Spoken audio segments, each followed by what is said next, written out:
to hear his thoughts. After his remarks, he'll take a few questions. Ladies and gentlemen, House Majority Leader Eric Cantor.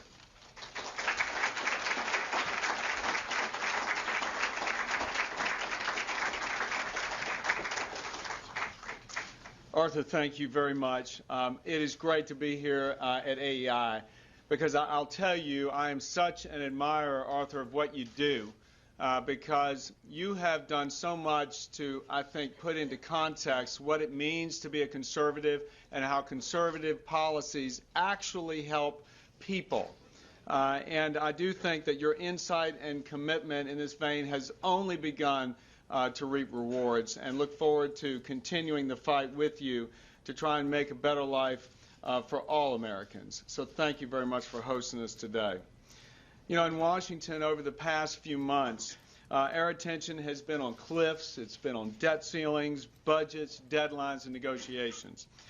All of this is extremely important because I don't think there's any substitute for getting our fiscal house in order. There's no greater moral imperative than to reduce the mountain of debt that's facing us, our children, and theirs. And our House Republican majority stands ready for the President and his party to join us in actually tackling the big problems facing this country. But today, I'd like to focus really on what lies beyond the fiscal debate. And over the next 2 years, our House majority will pursue an agenda that is based on a shared vision of creating the conditions of health, happiness, and prosperity for more Americans and their families, and to restrain Washington from interfering in those pursuits. We'll advance proposals aimed at producing results in areas like education, health care, innovation, and job growth.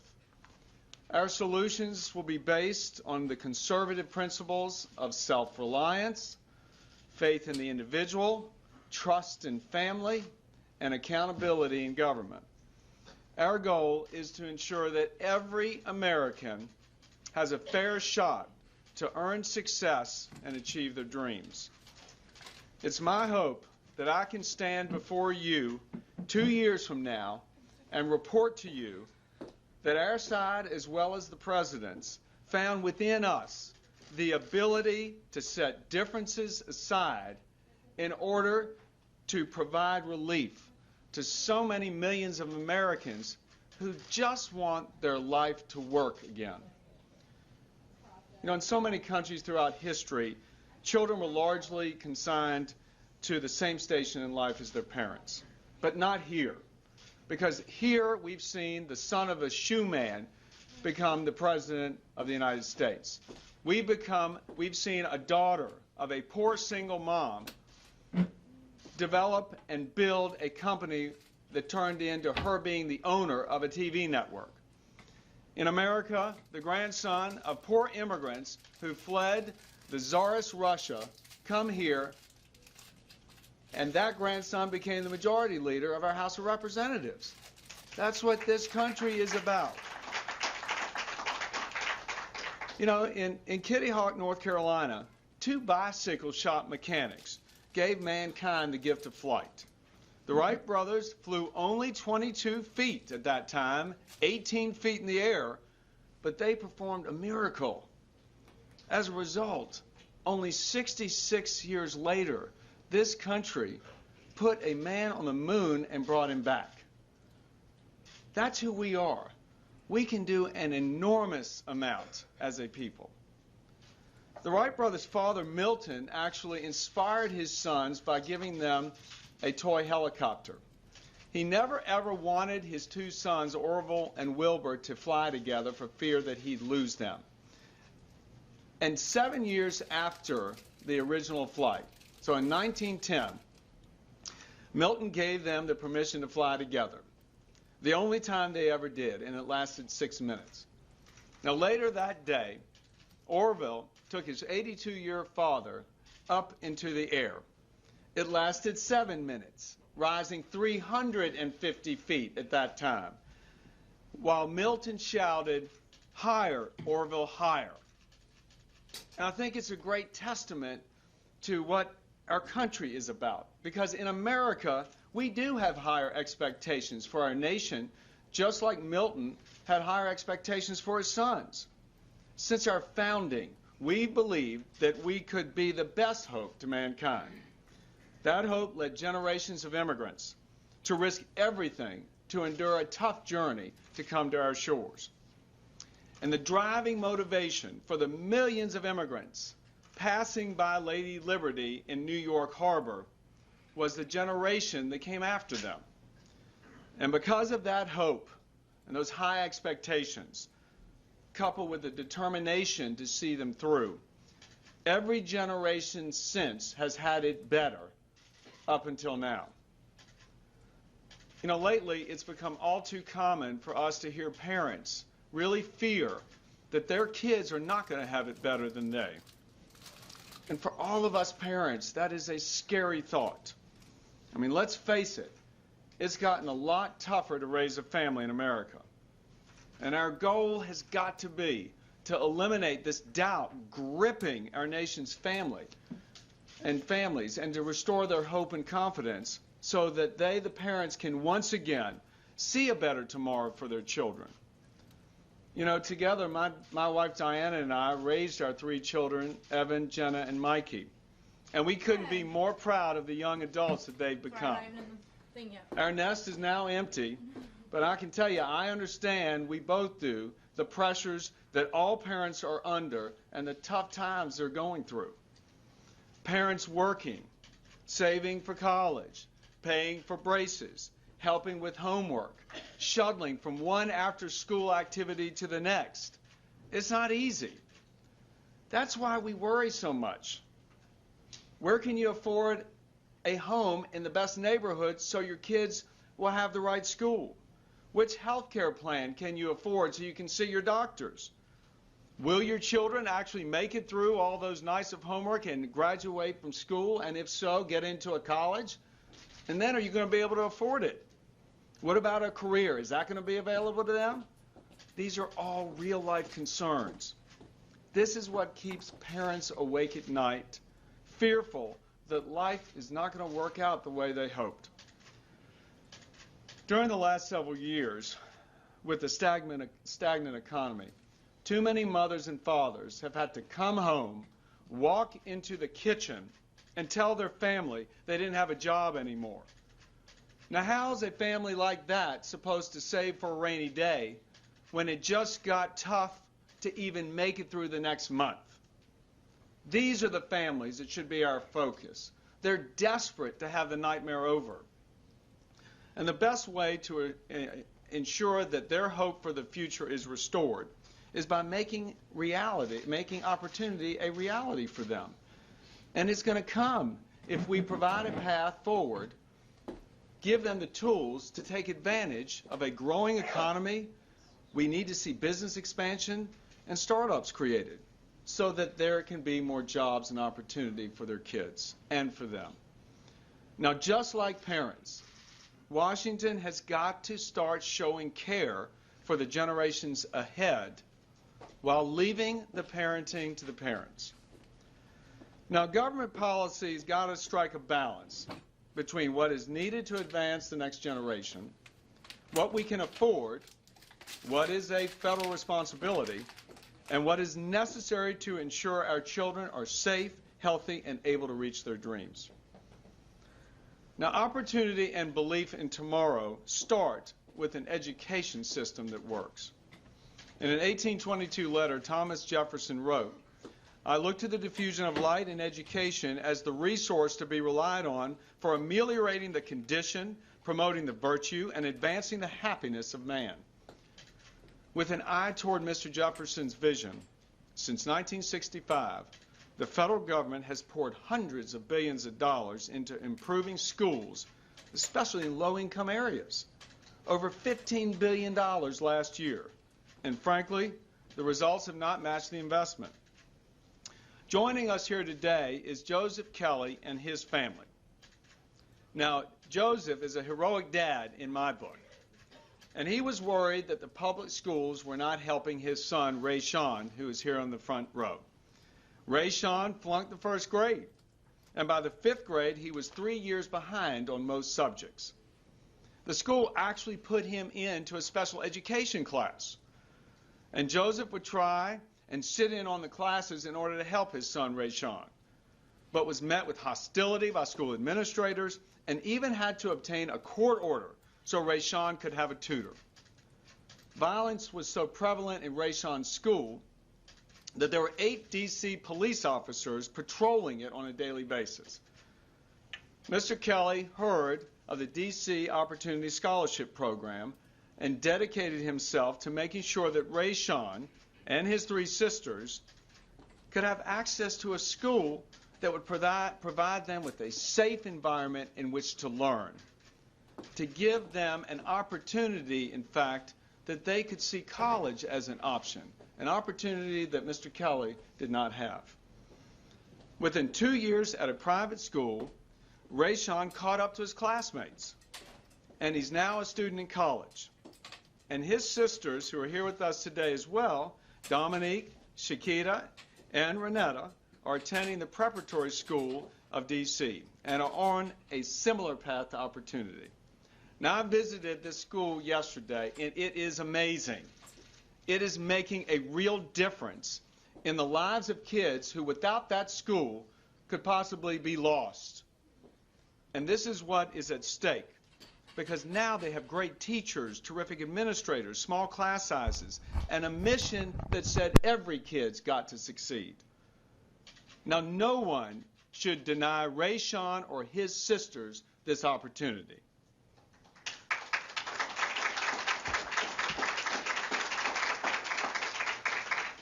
Joseph Kelly nor any parent should have to wait for failed education systems, failed school systems to get their acts together. You know, throughout the country, there are some promising signs that we can bring schools and parents together to improve our educational system. San Francisco Public Schools adopted a funding mechanism according to what's termed a weighted student formula. And under this policy, the more students a school attracts, the more money that school, its administrators, and teachers receive. Low-income students are weighted heavier in the funding formula, as are children with disabilities, and those learning English as a second language. So there's incentives for schools to seek the more vulnerable population, and reasons for schools to differentiate themselves and to excel. Imagine if we were to try and move in this direction with federal funding. Allow the money we currently spend to actually follow individual children. Students, including those without a lot of money or those with special needs, would be able to access a school which would give them a shot at having a successful life, a shot at earning their success and achieving their dreams, and wouldn't be just subjected to the failing school that they were assigned to. Their options ought to include not just public schools, private schools, but also charter schools. A competitive environment where schools compete for students rather than the other way around gives every child from the inner city of Washington to the streets of Los Angeles an equal chance at a greater destiny. Now, one of our priorities this year in the House will be to move heaven and earth to fix our education system for the most vulnerable. And when those children graduate from high school, we must expand their choices, and college has got to be an option. In 1980, the average cost of college was roughly $8,000 a year. Today, it's over $20,000, and less than 60% of the students who enroll in a 4-year program graduate within 6 years. Clearly, something's broken. Now, according to President Obama's former Jobs Council, by 2020, there will be 1.5 million jobs without the college graduates to fill them, while there is persistent unmet demand of 400,000 to 500,000 job openings in the healthcare sector alone. Recent reports indicate that there are not enough skilled applicants to fill the jobs in the booming natural gas industry. Now, suppose colleges provided prospective students with reliable information on the employment rate and potential earnings by major. What if parents had access to clear and understandable breakdowns between academic studies and amenities? What would those costs be? Armed with this knowledge, families and students can make better decisions about where to go to school and how to budget their tuition dollars. Students would actually have a better chance of graduating within 4 years and getting a job. Helping students realize opportunity and a career while keeping tuition costs low makes common sense. Now, Senators Rubio and Wyden have a proposal that they unveiled right here at AEI, which addresses this goal. And I look forward to working with them, along with Chairman John Klein, in pursuing legislative action in the House. Now, over the course of this Congress, we also want to work to reform our student aid process to give students a financial incentive to finish their studies sooner. We'll encourage entrepreneurship in college education, including for-profit schools, and we'll fix the way we subsidize education by making the costs more transparent to parents, students, and the millions of taxpayers who help pay some of the bill. We owe it to them. Now, a good education leads to more innovation. And throughout our history, American colleges and universities have served as a cornerstone for the world's innovation. They are a big part of why the U.S. remains the destination for the world's best and brightest. Investment in education leads to innovation, which leads to more opportunity and jobs for all. Our problem? The investment we make is not yielding the maximum return. Each year, our colleges and universities graduate approximately 40,000 foreign nationals with master's and PhD degrees, many of whom are then forced to leave the country because there are not enough visa slots in our immigration system to permit them to stay. So rather than being able to invent things here in America, grow businesses, or start one of their own, they do all these things somewhere else. Now, Fiona Zhu is here with us today. She's earning her master's at GW's School of Engineering and Applied Sciences. Originally from China, she's been in the United States for 5 years, studying operations research in the systems engineering department. If you talk to her, you'll see she's pretty smart. She'd like to stay here. She wants to invest her talents in America and maybe even start her own company. But she's seen too many of her friends with advanced degrees have to go home despite sharing some of her same dreams and aspirations of wanting to become part of this country. Now, last year, the House passed the Bipartisan STEM Jobs Act, which helped fix this problem.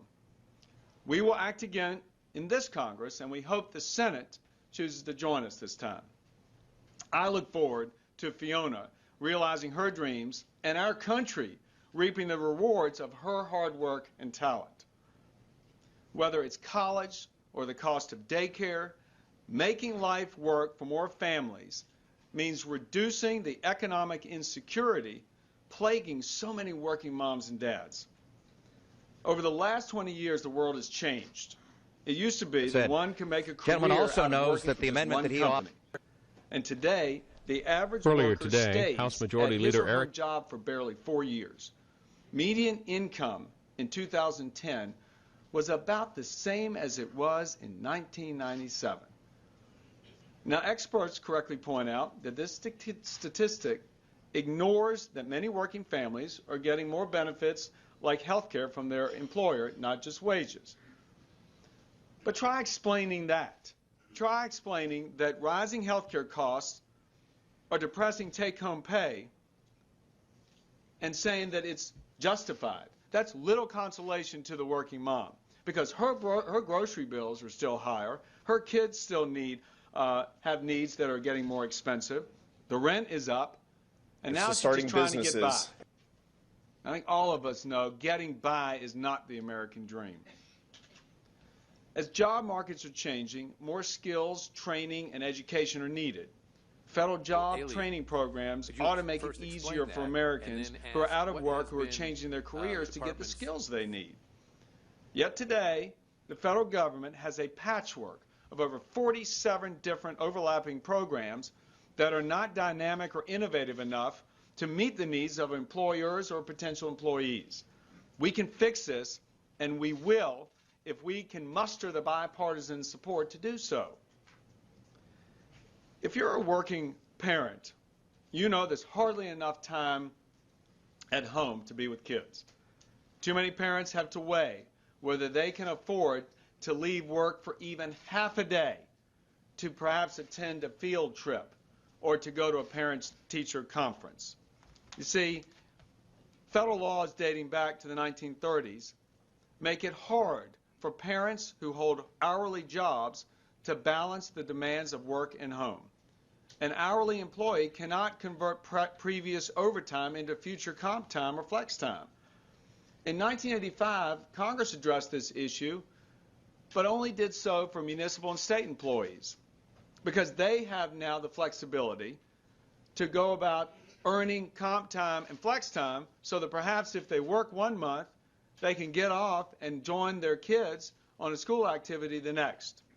But the same privilege is denied all those employees in the private sector who are paid hourly wage.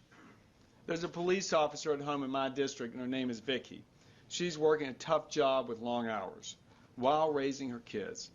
And her life is made a little easier because she's a local government employee. She's permitted to work some extra hours and save it up for a sick day or a school event. Just imagine if we simply gave this opportunity to employees and employers at their option in the private sector. A working mom or working dad could make overtime now and reap the benefits of it when their kids needed them, and they wouldn't have to miss work so they could still pay the rent. This is the kind of common sense legislation that should be non-controversial and moves us in the right direction to help make life work for more families. Another step we can take is on taxes. There's a lot of talk about taxes in Washington right now. For most families, tax preparation is hard and it's time-consuming. This time of year especially. Think about it. Think what they're going through. What tax form are you supposed to fill out? Is it more beneficial to file jointly or as a married couple or separately? Is a truck or gas mileage deductible? Or are you forgetting something that the IRS will give you credit for?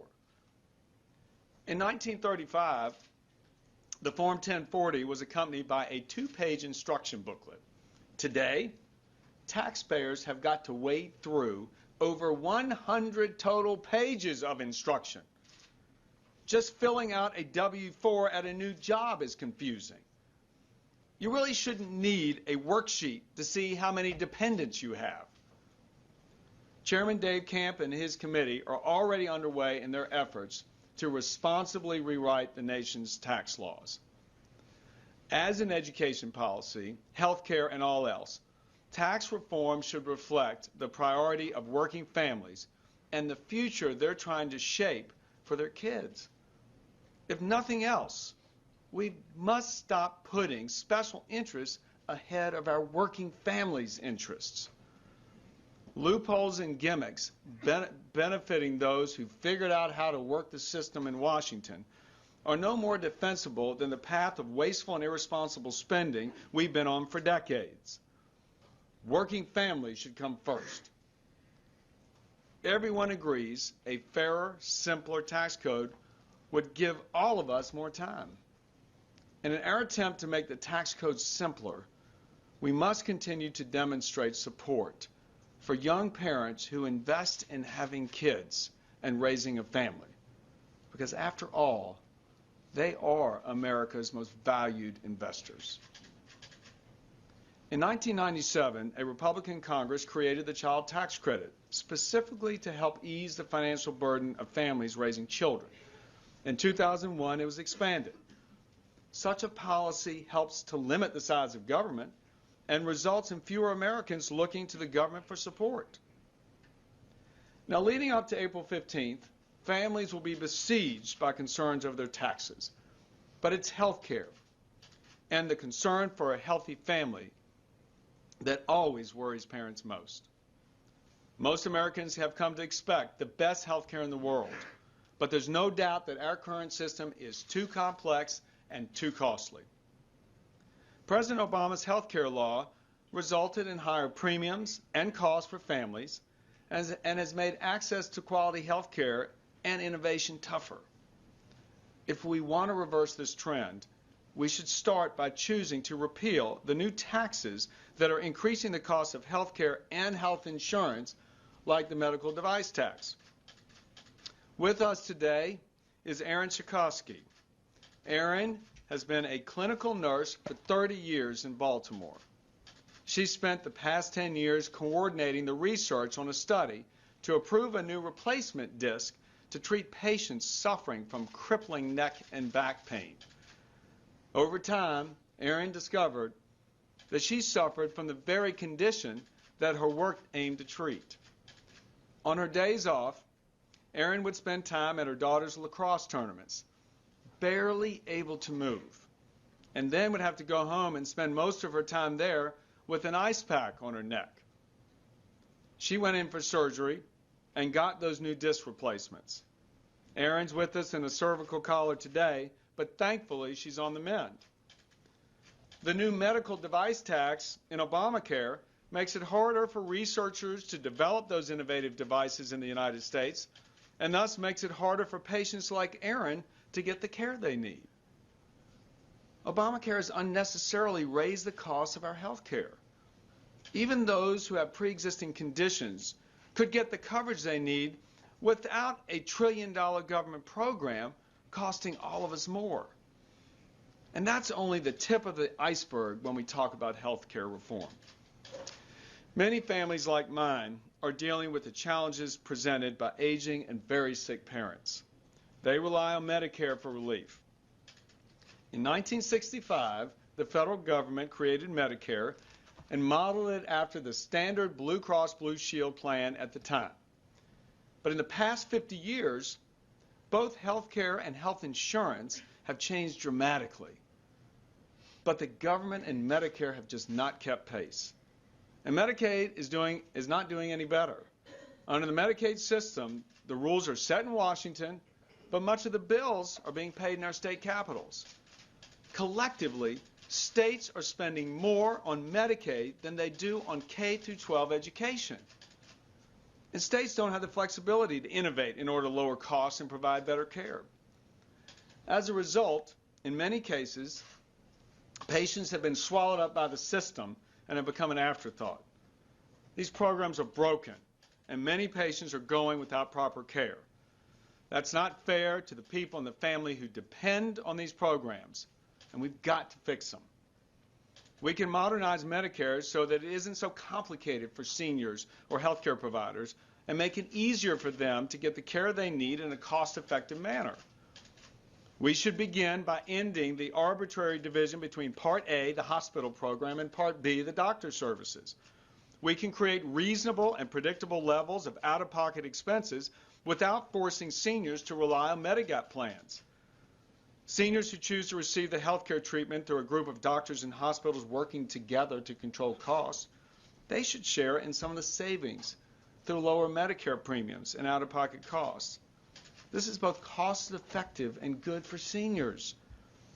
We can provide states more flexibility with respect to Medicaid that will allow them to provide better care for low-income families in a way that ultimately brings down costs. Options for states should include streamlining the process for determining eligibility and allowing them to offer health coverage through patient-directed health care or flexible benefit programs. And we must make it faster and simpler for states to gain approval of federal waivers to modify their Medicaid programs. Now, long-term, controlling health care costs will require smarter federal investments in medical research. Many of today's cures and life-saving treatments are a result of an initial federal investment, and much of it is spent on cancer research and other grave illnesses. Now, one of the most courageous people that I know is a young girl from Richmond named Katie. And Katie's here with us on the front row. And I've known her for many, many years, and her mom. See, Katie was diagnosed with cancer just after she was 1 year old. That is any parent's nightmare. And Katie and her family went through a tremendous struggle over many years trying to deal with this tumor that was discovered. And by the time she was 7 years old, the family went to St. Jude in Memphis and had a successful radiation treatment. Katie is doing well today, but she still is worried about her condition, and the family will soon return to Memphis, as she often does, to make sure that she's going to stay on this path to having her life work again. And I know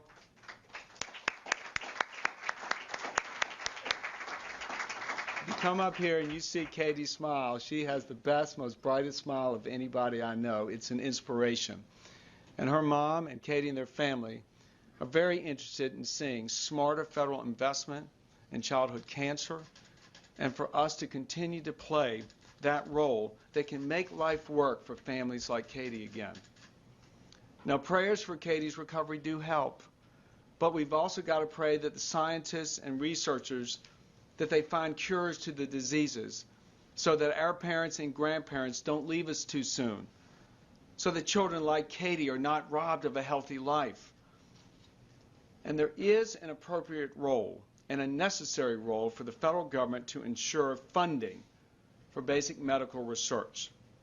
Doing all we can to facilitate medical breakthroughs for people like Katie should be a priority. Now, we can and we must do better. This includes cutting unnecessary red tape in order to speed up the availability of life-saving drugs and treatments, and reprioritizing existing federal research spending.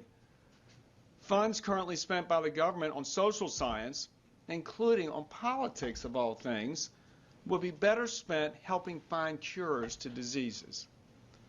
Scientific breakthroughs are the result of and have helped contribute to America's being the world's capital of innovation and opportunity in nearly every field.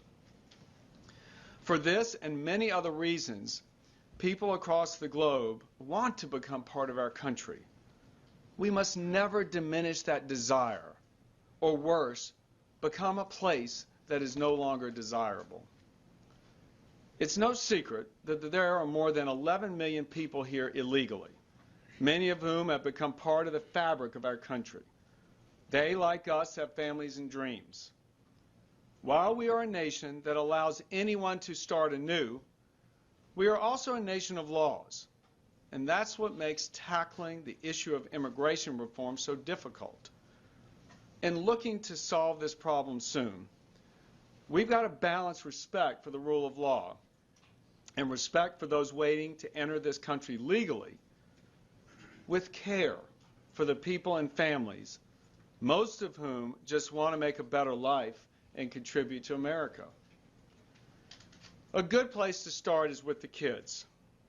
One of the great founding principles of our country was that children would not be punished for the mistakes of their parents.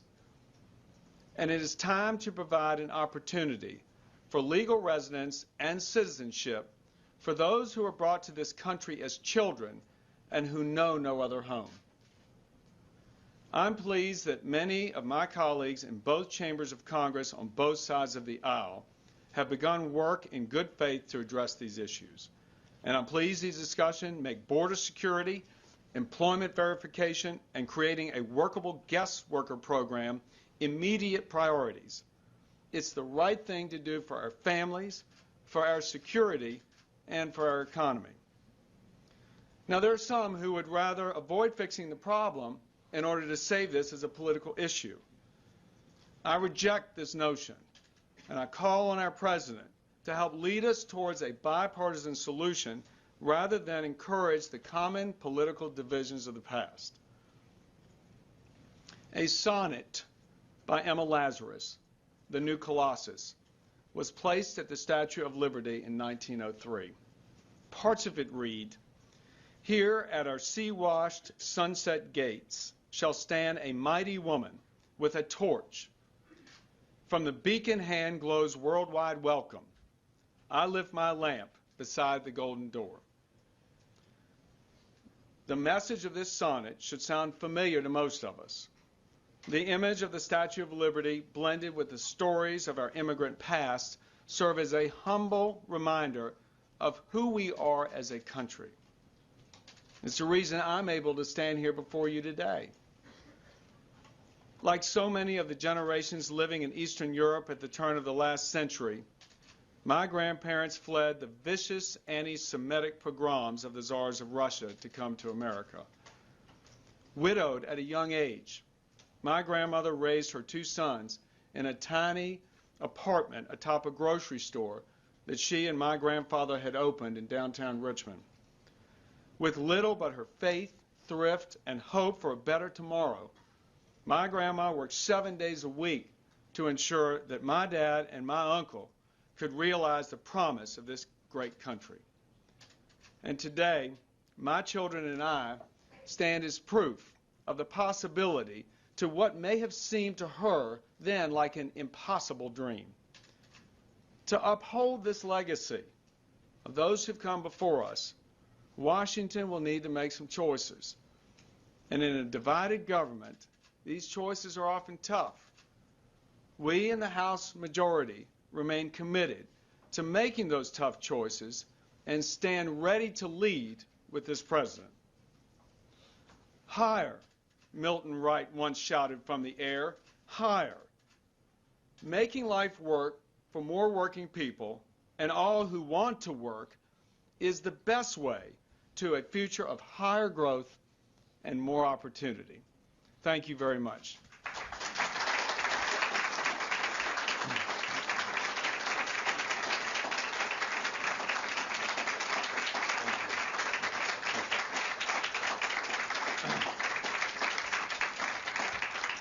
Got questions?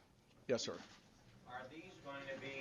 Are these thoughts today going to be incorporated in legislation, or is this the beginning of Virginia, mother of presidents, finally seeing a Republican candidate? No, not the latter. I will say we do intend to follow up with some policy proposals and legislation, working with our committees to move forward on many, many of these issues. Yes. Do you stand by or agree with the principles in the immigration legislation that the Senate put out last week? I've not looked at the details of what the Senate has put out. I will say that I look to and admire the work that Senator Rubio has done, and in that spirit, think that we can work towards a solution and do so in quick fashion.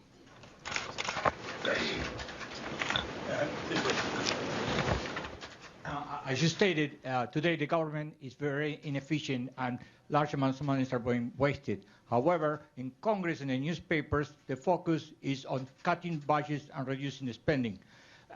From your introduction, is the intent to put focus on outcomes and making reduction in expenses a consequence of getting better outcomes and more efficiency, or we just cut money and hope that the efficiency comes afterwards? Is my question clear? Well, I mean, obviously, we want to be smart about the way that taxpayer dollars are being spent. And my message today is to make sure that we explain and demonstrate how our proposals actually benefit people. It's about making life work again for more people. I think that so many Americans feel disenfranchised. They don't understand why Washington can't be of some help to them. And we have put policies on the table, and we will go forward with this agenda with the conservative emphasis on individual effort and opportunity, on self-reliance, and on opportunity for more people. That's what it's about. And we can show and demonstrate benefit to make life better and life work again through these proposals. Yes. You spoke about Microphone.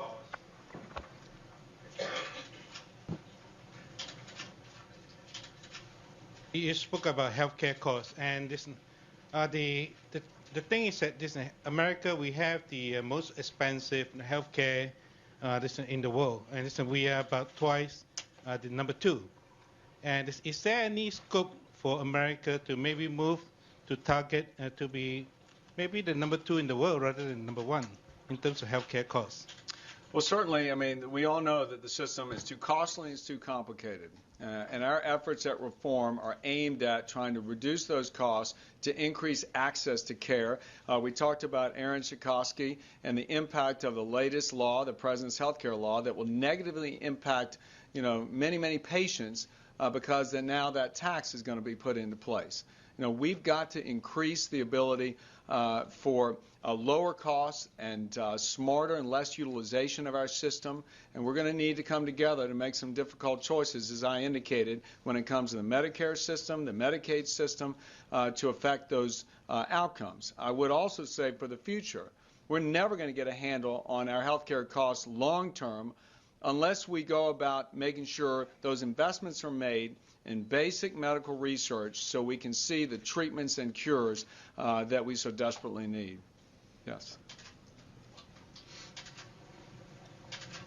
Good afternoon, Mr. Leader.